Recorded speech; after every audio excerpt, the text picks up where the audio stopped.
Essa mesma palavra que nos ensina que o diabo, ele caiu por causa do seu orgulho.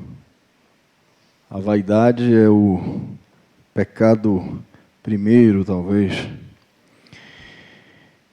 E essa vaidade, esse orgulho, não somente acometeu o coração do anjo maior, mas às vezes também se aproxima de nós, e a gente precisa ter muita sabedoria, graça e poder de Deus, a fim de que venhamos a vivenciar de fato aquilo que o nosso Pai deseja realmente, que é que a gente ande humildemente com Ele, que a gente possa estar constantemente tendo essa disposição de fazer muitas vezes não o que a gente quer, mas o que Deus deseja que a gente faça.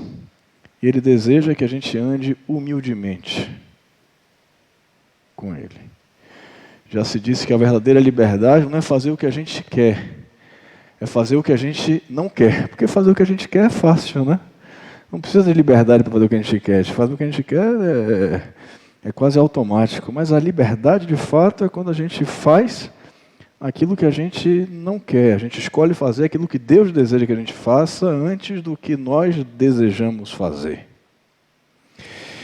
E a prática, ela vai nos tornando cada vez mais experientes em fazer aquilo que Deus deseja que a gente faça. Não é? A gente começa a fazer um pouquinho aqui, um pouquinho ali, um pouquinho acolá, e daqui a pouco estamos fazendo mais do que a gente pensou que pudesse fazer. E não é diferente com a humildade também. A gente precisa estar caminhando nessa disposição de andar humildemente com o Senhor. E aprender e a exercitar essa prática da humildade, a fim de que a gente possa realmente estar andando conforme a vontade de Deus. Então a gente vai falar um pouquinho hoje aqui sobre essa virtude, que talvez seja uma das maiores, que é exatamente a humildade. E eu queria compartilhar um texto que está em Miqueias, capítulo 6, verso 8. Ele mostrou a você, ó homem, o que é bom e o que o Senhor exige. Pratique a justiça, ame a fidelidade e ande humildemente com o seu Deus. E ande humildemente com o seu Deus. A humildade talvez seja a maior prova de nossa lucidez. É o setor de desembarque daqueles que viajam atentos pela vida. É o local de chegada dos que não estão tomados pelo ópio da existência. É o desaguar da maturidade do homem e de uma mulher. O orgulho, a vaidade é paixão de adolescente, filho do ópio da mentira. Às vezes o ego sobe tanto, mas como não há fundamento para isso, ele cai mais rápido do que foi a sua subida. E o desejo de Deus, de fato, é que se o orgulho foi o motivo da descida de Satanás, a humildade deve ser a causa da nossa subida para estar mais próximo do Senhor, para estar mais parecido com Ele. Aquele que é manso e humilde de coração. O maior de todos, o mais poderoso de todos, aquele que poderia ter mais motivos para se orgulhar, para se envaidecer, porque Ele é o único que é Deus, nos ensinou de fato que a virtude da humildade deve pautar a nossa vida. Mas bem verdade que às vezes a gente compreende de maneira equivocada o que seja a humildade. O que é que Deus exige para um homem ser humilde? Quais são as nossas ações de fato que vão expressar essa humildade que Deus deseja? Humildade não é algumas coisas que às vezes a gente se acostuma a acreditar que seja. Humildade não é sandália no pé, humildade não é falta de conhecimento, humildade não é falta de zelo pessoal, humildade não é falta de dinheiro, humildade não é fraqueza, humildade, ela de fato só pode ser vista pelo e no coração. Qualquer humildade ou ideia de humildade que a gente possa enxergar não é humildade. A humildade ela é invisível aos olhos. A humildade ela somente pode ser encontrada no vestir-se do coração. Ela nunca é formatada. Ela nunca pode ser encontrada pelas nossas vistas. Não há como a gente ser formatado por humildade. A humildade é um estado de espírito. A humildade é o clímax daqueles que conhecem quem são. Daquele que vê a vida como ela é. Isso, de fato, é humildade. É interessante que a palavra humildade vem da palavra terra, barro, humus. E é interessante também que a própria palavra Adão, ela significa no hebraico aquele que foi feito da terra. Adamá significa terra vermelha. Adão é aquele que foi feito do barro, da terra, do solo, do lugar mais baixo, do piso.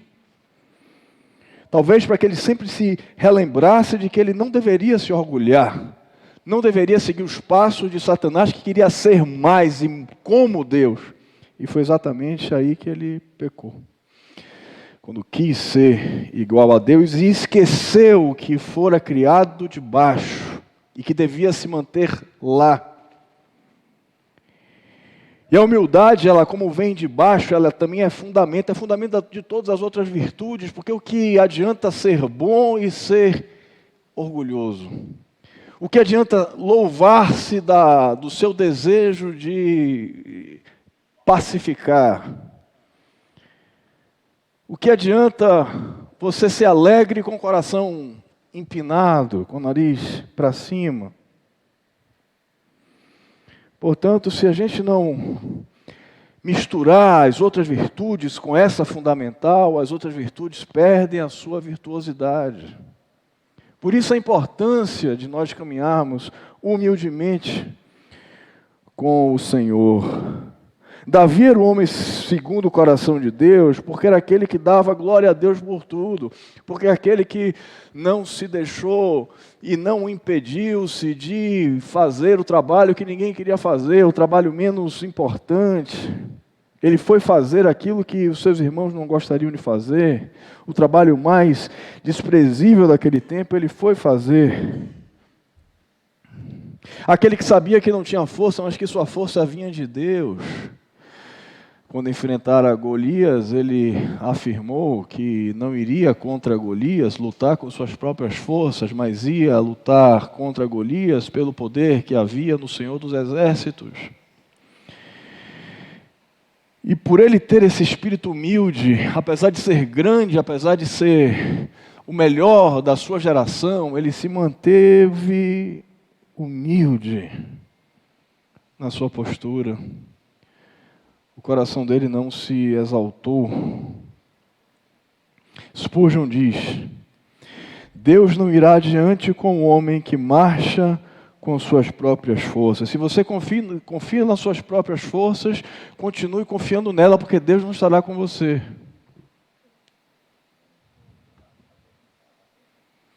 Mas o homem de Deus não confia na sua própria força, confia na força que vem de Deus, no poder que o Senhor concede a mim e a você.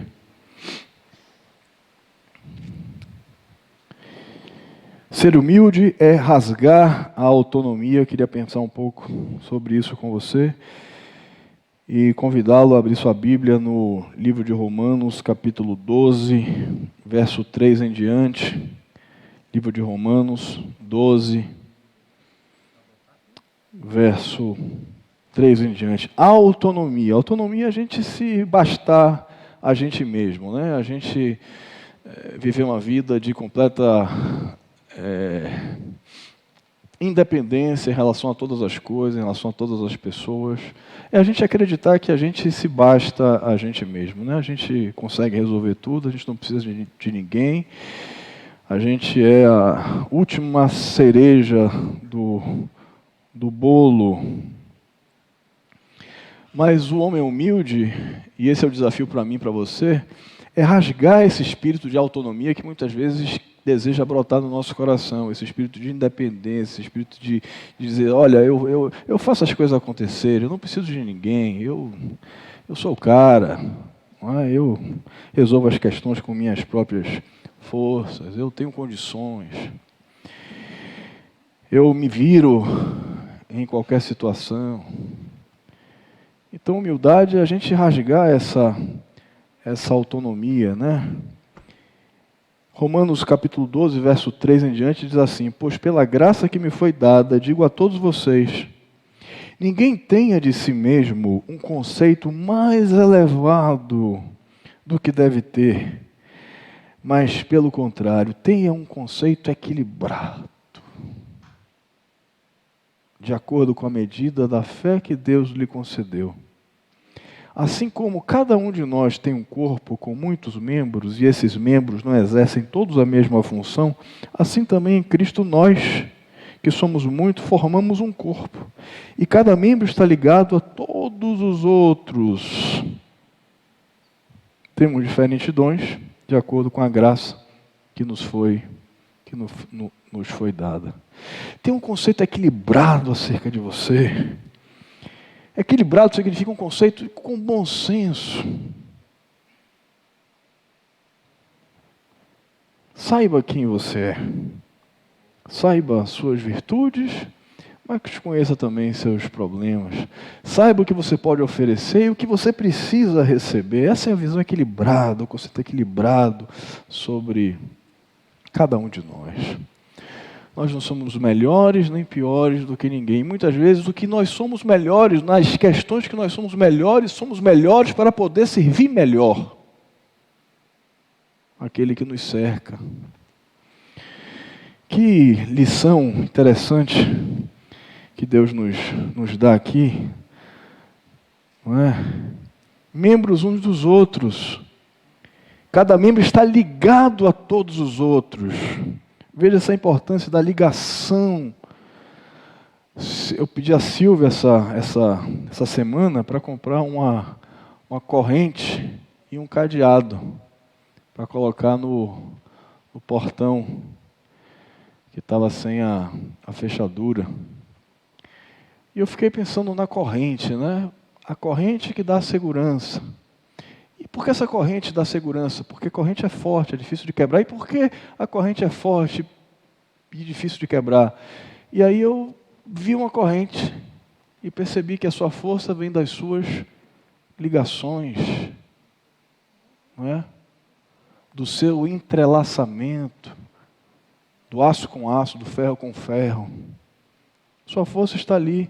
A palavra de Deus também ensina que o cordão de 3 dobras é mais difícil de partir, ou seja, o de uma dobra você parte fácil, sozinho você parte fácil, mas quando você rasga a autonomia, quando você compreende de fato que você precisa e é precisado, você então se torna mais forte e mais humilde, porque você entende que você não se basta a você mesmo. Não se basta a você mesmo. Uma das características das pessoas humildes é que elas sabem, têm consciência de fato. Não é saber de dizer, não é aquela humildade de glamurosa, ou aquela humildade de desfile de moda, que se apresenta como humilde, de alguma forma se porta como humilde.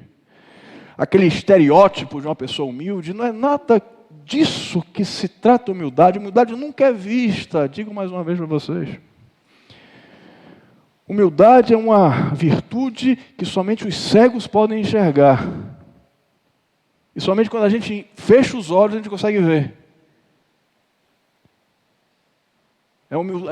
É uma virtude furtiva.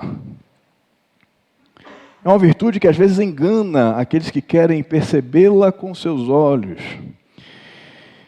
Porque ela não pode ser vista. A pessoa humilde sabe que é um tijolozinho. Não é? Um tijolozinho. Um tijolo que é sustentado por outro e que sustenta outro também. Mas o orgulhoso, aquele que é vaidoso, acha que ele é a própria construção. Os tijolos estão ali, as outras partes estão ali somente para servi-lo. Somente para ser coadjuvante no processo. Mas quem é humilde conhece a sua força de sustentar e a sua necessidade de ser sustentado também. Mas o orgulhoso enxerga-se como autônomo e independente. E foi isso que o diabo quis fazer, né? O diabo quis autonomia, o diabo quis independência. Negócio de Deus, ficar submisso a Deus, que nada. Vou trilhar meu caminho, vou fazer a minha história. Vou traçar a minha trilha. Mas cada homem, na verdade, é um tijolo que sustenta e é sustentado. A humildade, ela tem essa veia, esse quê de solidariedade. E eu gosto de palavras, e eu gosto da palavra solidário porque vem da palavra latina insólido.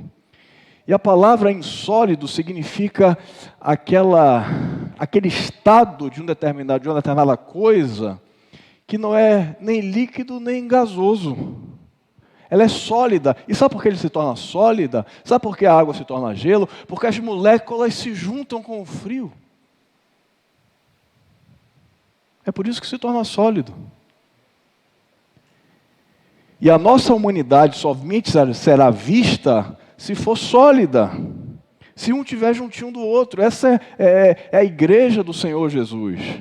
É assim que nós devemos estar juntinhos uns dos outros. E é interessante também que a água, o único estado que ela tem forma é quando ela está no estado sólido.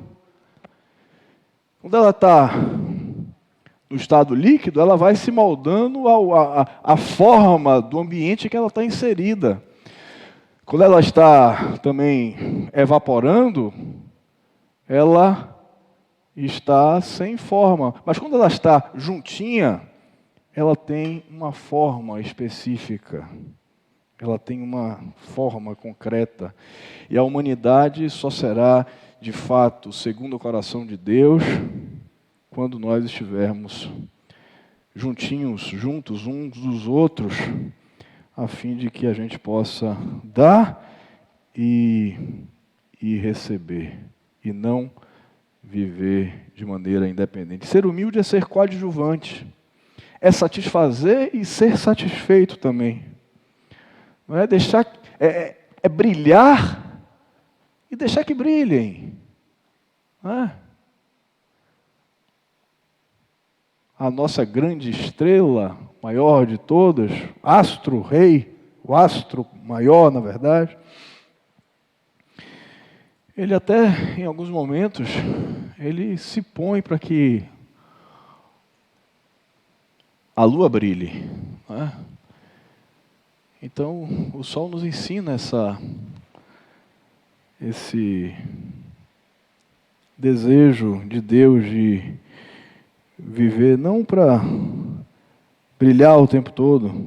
Deixe que os outros brilhem, festeje a vitória dos outros, admire, se embasbaque com o dom que Deus não te deu.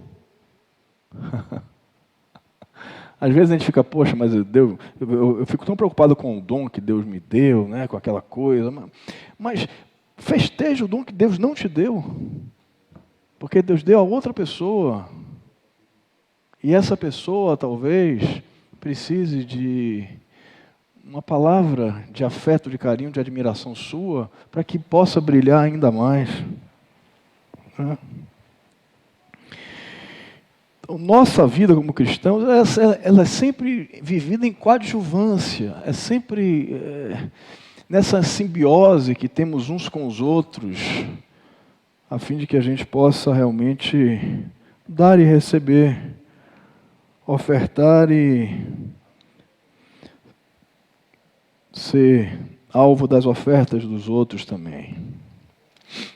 Ser humilde também é reconhecer os nossos erros. Que coisa difícil a gente reconhecer erros. Olha, poucas foram as pessoas que eu conheci. Poucas foram as pessoas que eu conheci que eu vi pedirem perdão. Poucas.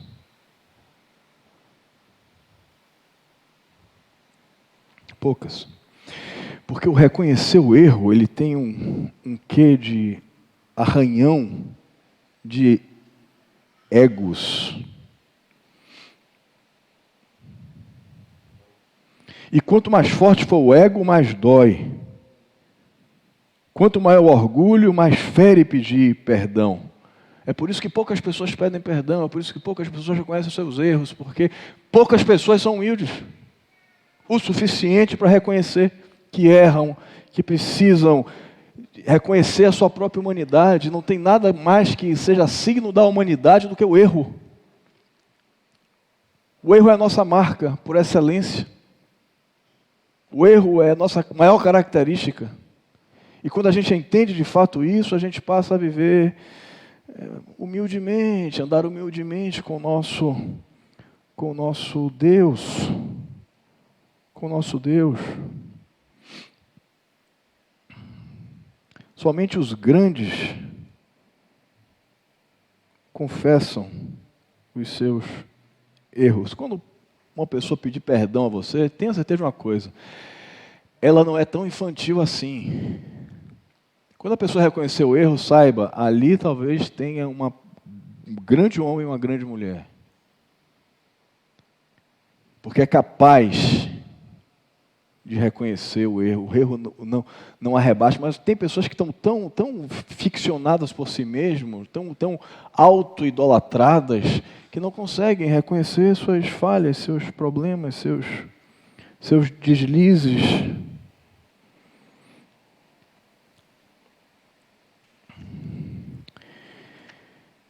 E tem um texto interessante que está em Isaías 57, verso 16, que diz assim: pois assim diz o alto e sublime, que vive para sempre, cujo nome é santo.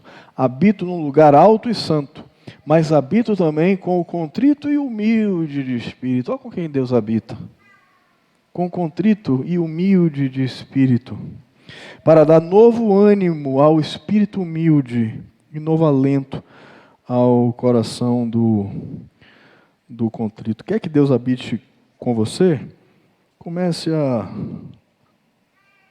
colocar em prática essa capacidade de reconhecer o erro, de pedir perdão e de andar humildemente com Deus. Há uma história nas Escrituras que nos ensinam acerca disso também, que é a história do filho pródigo. Está em Lucas capítulo 15, verso 11. Verso 11 em diante. O filho pródigo, enquanto era imaturo, enquanto a vida não tinha passado por ele requeria os seus direitos. Divide parte da herança. Eu quero minha parte.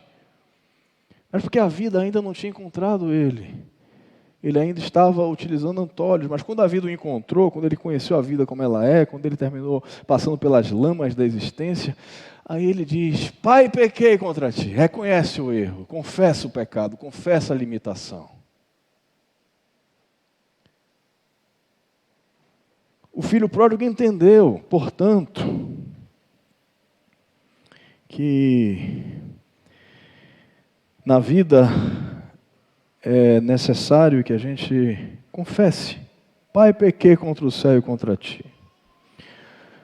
Ele sai de casa orgulhoso, querendo os seus direitos, mas a pessoa humilde diz: não me dê os meus direitos, mas diz: que direito eu tenho? Direito? A quê?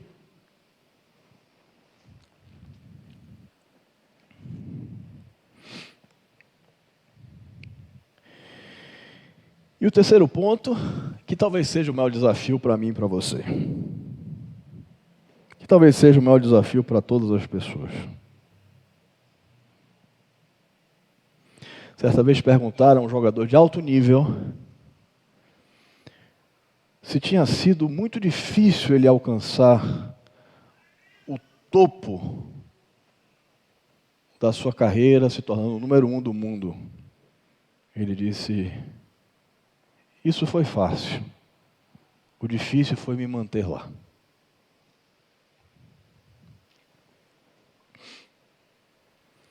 Às vezes a dificuldade não está na conquista, está na manutenção.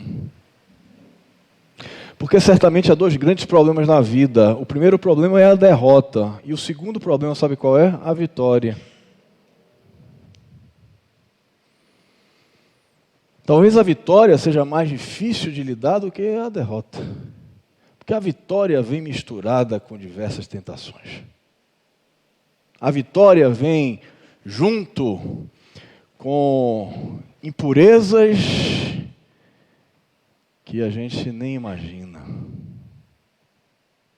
E por isso o desafio de manter-se humilde seja tão grande. Já viu aquela expressão chamada novo rich? Significa novo rico. Às vezes é complicado lidar com os novos ricos. Que os novos ricos venceram. E a vitória trouxe consigo tentações que às vezes muitos deles não sabem se relacionar.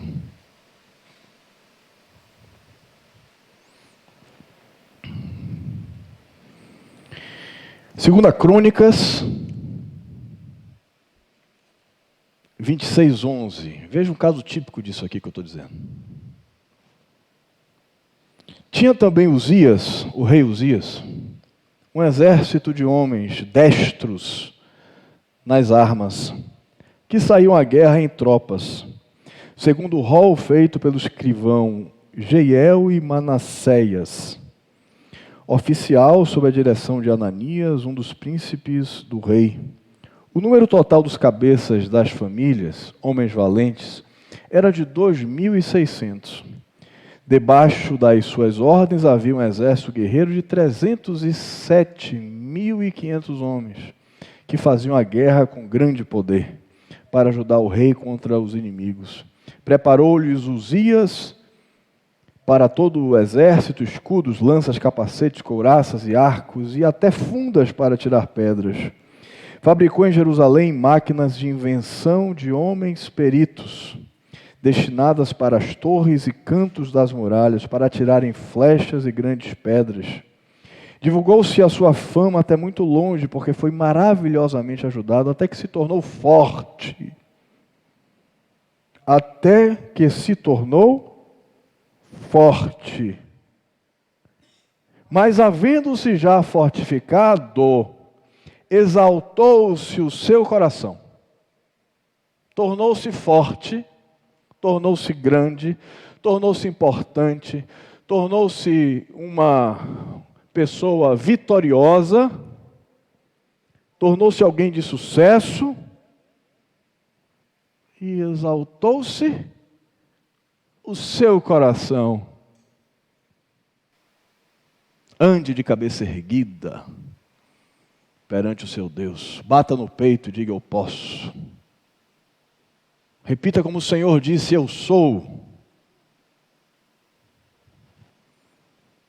Pronto. Daqui a pouco você vai se encontrar com ela. Mas você não deseja esse encontro. É um encontro que você não deseja. Por isso, o que é que a gente deve fazer? Andar humildemente com o nosso Deus. Para a sua própria ruína, e cometeu transgressões contra o Senhor, seu Deus. Porque entrou no templo do Senhor para queimar incenso no altar do incenso. Olha, ele achava agora que era rei, que era poderoso, que tinha vencido, que era afamado, que era alvo de aplausos, de louvores das pessoas. Achava que agora podia fazer qualquer coisa que ele quisesse, do jeito que ele quisesse, da forma que ele quisesse. Não tinha mais que contar com o sacerdote, com a lei de Deus. Não, ele é o cara. O que é que o cara não pode fazer? O cara pode fazer o que quiser. Lembra a história de Sara e Agar? Sara, mulher de Abraão, receberam uma promessa. Promessa de que teria filho, mesmo depois da sua idade avançada. Demorou-se um tempo, o filho não veio, ela armou uma estratégia para que a sua escrava Agar tivesse relações com Abraão e dali tivesse um filho, como seria filho do escravo, então seria filho de Sara também. Ela começou a menosprezar Sara, porque agora ela era mãe, conseguiu aquilo que Sara não alcançara, e aí seu coração exaltou. E aí ela começou a debochar de Sara. Perceba, portanto, o desafio que às vezes nós temos que lidar. Perceba às vezes como não é fácil a gente manter a humildade. Quando às vezes nós estamos fracos, nós mantemos a coroa de espinho. Mas quando nós nos fortalecemos, às vezes nós queremos que essa coroa de espinho se transforma em coroa de ouro. Tiago 4,6 diz: Deus resiste aos soberbos, mas dá graça aos humildes. Quer viver na graça de Deus? Quer receber a bênção de Deus? Viva humildemente, ande humildemente diante do seu Senhor. Saiba que dele, por ele, para ele são todas as coisas, de que ele é o único que tem poder para dar, de que aquilo que nós temos não vem das nossas próprias forças, mas vem por causa dele. E se um dia Deus te der muito, saiba, foi ele que deu. Se um dia você foi colocado em pedestais, saiba, foi ele que o fez. Se um dia você ganhar lutas, vencer competições, jogos, saiba, foi por causa dele. Somente por isso. E dessa forma, nós iremos manter o nosso coração preservado. Mantenha a porta do seu coração fechada para o orgulho, para a vaidade. E saiba, manter é mais difícil do que conquistar. E todo mundo que sabe, ou já fez dieta, sabe disso. Chegar no peso que a gente quer é fácil, mas e manter?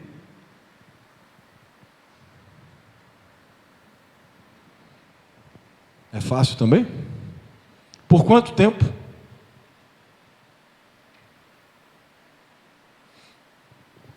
A luta não para, meu irmão, minha irmã. A luta não para.